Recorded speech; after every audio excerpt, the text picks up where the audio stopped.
Since Repair Clinic encourages you to perform this repair safely, a warning icon will appear when you should use caution. Before you replace the fuel filter in your leaf blower, make sure the engine has cooled. Next, you should remove the wire and boot from the spark plug to prevent the engine from accidentally starting. We recommend performing this procedure with little or no fuel in the tank. Unthread the fuel tank cap and pull the retainer free of the tank. You can use a wire with a hooked end to pull the fuel filter out.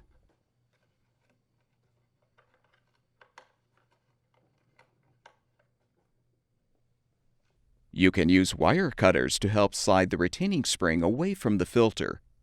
Then pull the old filter off of the fuel line. Install the new fuel filter by attaching the fuel line. Then slide the retaining spring toward the filter to secure.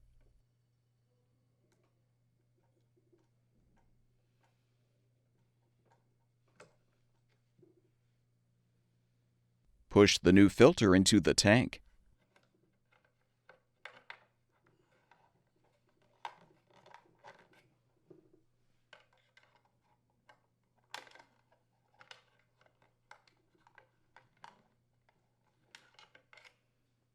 Reinsert the fuel cap retainer into the tank, then thread on the cap.